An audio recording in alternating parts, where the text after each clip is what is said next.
Сәлем достар, бүгін біз қыс мезгіліне қытырлақ қияр жабатын боламыз. Атылмайтын, өте керемет болып шығатын соленый огурцы жабатын боламыз.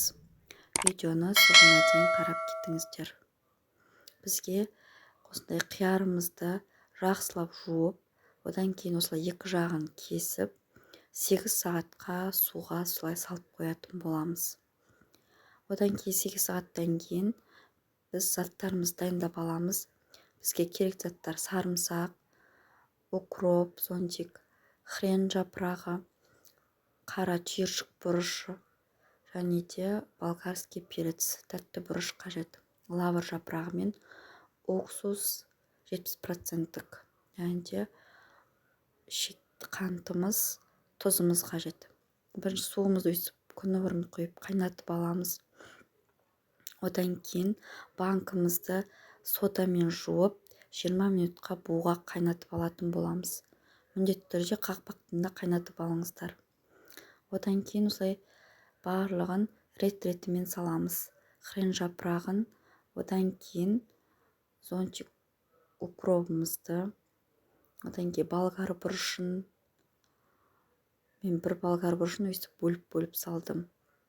Одан кейін сарымсағымызды, қиярымызды саламыз. Қиярымызды жақсылап, тығыздап, рет-ретімен салып аламыз.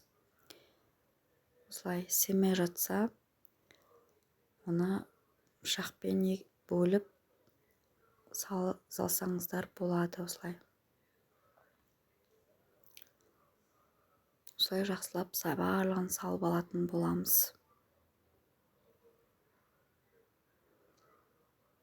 Одан кейін лавр жапырағын, одан кейін түйір бұрышымызды, қара бұрышымызды салып, барлығын өйстіп дайындап алатын боламыз. Бізде міне барлығы дайын. Міндетті түрде бетін қақпақтармен жауып қойыңыздар. Одан кейін суымызды қайнатып, осылай барлығына құйып шығатын боламыз, ыстық қайнаған суымызды. Осы суымызды 20 минутқа қойып қоямыз да, қайтадан төгіп,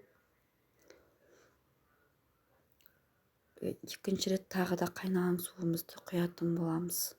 Онда 20 минуттан кейін тағы төгіп тастайсыздар. Төкпей сол суды қайтадан қайнатсаңыздар да болады. Мен бірақ бұл суды қайтадан төгіп тастап, тағы да су қайнататын боламын.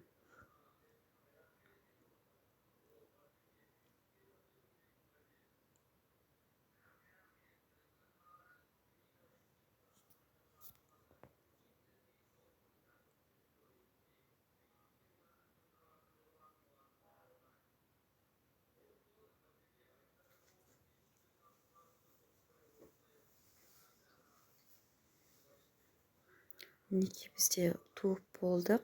Енді бір аспиринімізді бір штуктан барлық банкімізге салып шығатын боламыз. Одан кейін үшінші рет қайнатып, қайтадан су құятын боламыз. Мінекей, мен толтырмай бір ас қасық тұзымызды салып шықтым. Қатты толтырмасаңыздар болады. Одан кейін бір ас қасық шекерімізді салып шығамыз. Одан кейін 70% уксусымызды құйып алып, 70% болу керек, және де сұрығы өтіп кетпеуі қажет. Шай қасыққа толтырмай салатын боламыз, міне видеодағыдай.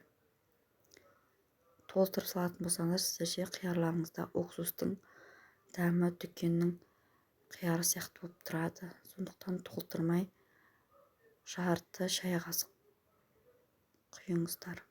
Одан кейін осылай қайнап тұрған суымызды барлық банкімізге құйып шығатын боламыз.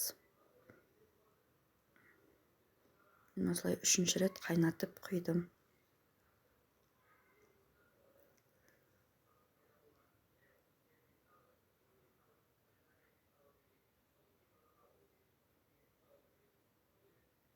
Біз барлығын құйып болдық, барлығын осылай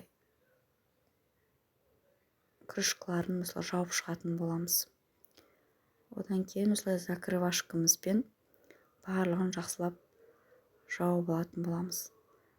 Закрошкілеріңіз жақсы жапқаны дұрыс, барлығын тексеріп жауып алыңыздар. Мінекей мен осып домалатып қарап аламын дұрыс жабылғанын. Мінекей бізде қиярларымыз дайын. Видео ұнаса лайк басып комментарий жазып тіркеліп кетіңіздер. Сіздермен болған Гүлсанам.